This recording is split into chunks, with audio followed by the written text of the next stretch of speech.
कामिका एकादशी व्रत कथा। जय श्री हरि। कामिका एकादशी का महत्व।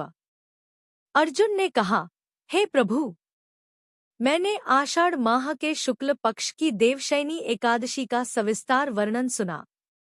अब आप मुझे श्रावण माह के कृष्ण पक्ष की एकादशी की कथा सुनाने की कृपा करें।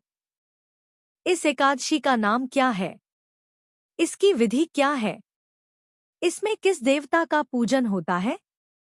इसका उपवास करने से मनुष्य को किस फल की प्राप्ति होती है? भगवान श्री कृष्ण ने कहा, हे श्रेष्ठ धनुर्धर, मैं श्रावण माह की पवित्र एकादशी की कथा सुनाता हूँ। ध्यानपूर्वक श्रवण करो। एक बार इस एकादशी की पावन कथा को भीष्म पितामह ने लोकहित के लिए नारद जी से कहा था। एक समय नारद जी ने कहा, हे पितामह, आज मेरी श्रावण के कृष्ण पक्ष की एकादशी की कथा सुनने की इच्छा है, अतः आप इस एकादशी की व्रत कथा विधान सहित सुनाइए। नारद जी की इच्छा को सुन पितामह भीष्म ने कहा, हे नारद जी, आपने बहुत ही सुंदर प्रस्ताव किया है। अब आप बहुत ध्यानपूर्वक इसे श्रवण कीजिए। श्रावण माह के कृष्ण पक्ष की एकादशी का नाम कामिका एकादशी है। इस एकादशी की कथा सुनने मात्र से ही वाजपेय यज्ञ के फल की प्राप्ति होती है। कामिका एकादशी के उपवास में शंख, चक्र, गदाधारी भगवान विष्णु का पूजन होता है। जो मनुष्य इस एकादशी को धूप, दीप, नैवेद्य आदि से भगवान विष्णु की पूजा करते हैं, उन्हें गंगा स्नान के फल से भी उत्तम फल की प्राप्ति होती है। सूर्य ग्रहण और चंद्र ग्रहण में केदार और कुरुक्षेत्र में स्नान करने से जिस पुण्य की प्राप्ति होती है, वह पुण्य कामिका एकादशी के दिन भगवान विष्णु की भक्तिपूर्वक पूजा करने से प्राप्त हो जाता है।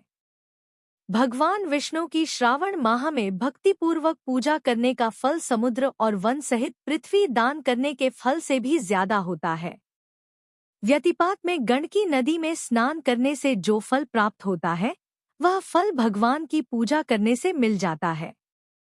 संसार में भगवान की पूजा का फल सबसे ज्यादा है, अतः भक्तिपूर्वक भगवान की पूजा न बन सके तो श्रावण माह के कृष्ण पक्ष की कामिका एकादशी का उपवास करना चाहिए। आभूषणों से युक्त बछड़ा सहित गोदान करने से जो फल प्राप्त होता है, वह फल कामिका एकादशी के उपवास से मिल जाता है। जो उत्तम द्विज श्रावण माह के कृष्ण पक्ष की कामिका एकादशी का उपवास करते हैं तथा भगवान विष्णु का पूजन करते हैं, उनसे सभी देव, नाग, किन्नर, पितरी आदि की पूजा हो जाती है। इसलिए पाप से डरने वाले व्यक्तियों को विधि विधान सहित इस उपवास को करना चाहिए।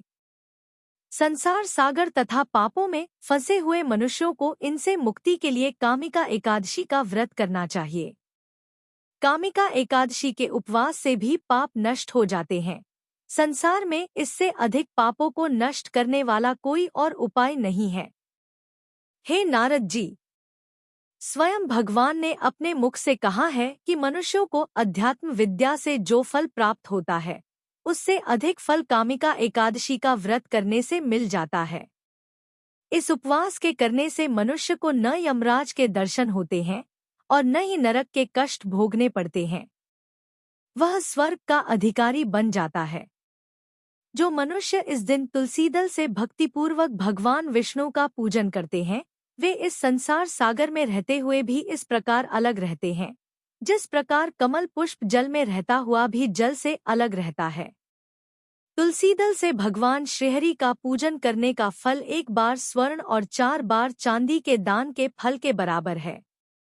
भगवान विष्णु रत्न, मोती, मणि आदि आभूषणों की अपेक्षा तुलसीदल से अधिक प्रसन्न होते हैं। जो मनुष्य प्रभु का तुलसीदल से पूजन करते हैं, उनके सभी पाप नष्ट हो जाते हैं। हे नारद जी, मैं भगवान की अति प्रिय श्री तुलसी जी को प्रणाम करता हूँ। तुलसी जी के दर्शन मात्र से मनुष्य के सभी पाप नष्ट हो जाते हैं और शरीर के स्पर्श मात्र से मनुष्य पवित्र हो जाता है। तुलसी जी को जल से स्नान कराने से मनुष्य की सभी यम यातनाएं नष्ट हो जाती हैं। जो मनुष्य तुलसी जी को भक्तिपूर्वक भगवान के श्रीचरण कमलों में अर्पित करता है, उसे मुक्ति मिलती है। इस कामिका एकादशी की रात्रि को जो मनुष्य जागरण करते हैं और दीपदान करते हैं, उनके पुण्यों को लिखने में चित्रगुप्त भी असमर्थ हैं। एकादशी के दिन जो मनुष्य भगवान के सामने दीपक जलाते हैं, उनके पितर स्वर्गलोक में अमृत का पान करते हैं। भगवान के सामने जो मनुष्य घी या तिल के तेल का दीपक जलाते हैं, उनको सूर्य लोक में भी सहस्रों दीपकों का प्रकाश मिलता है। कामिका एकादशी व्रत कथा। एक गांव में एक वीर क्षत्रिय रहता था। एक दिन किसी कारणवश उसकी ब्राह्मण से हाथापाई हो गई और ब्राह्मण की मृत्यु हो गई।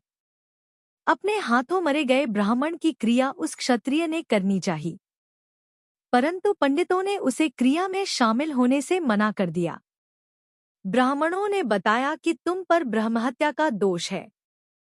पहले प्रायश्चित कर इस पाप से मुक्त हो, तब हम तुम्हारे घर भोजन करेंगे।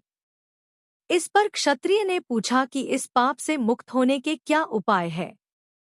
तब ब्राह्मणों ने बताया कि श्रावण माह के कृष्ण पक्ष की एकादशी को भक्तिभाव से भगवान श्रीधर का व्रत एवं पूजन कर ब्राह्मणों को भोजन करा के सदश्रणा के साथ आशीर्वाद प्राप्त करने से इस पाप से मुक्ति मिलेगी।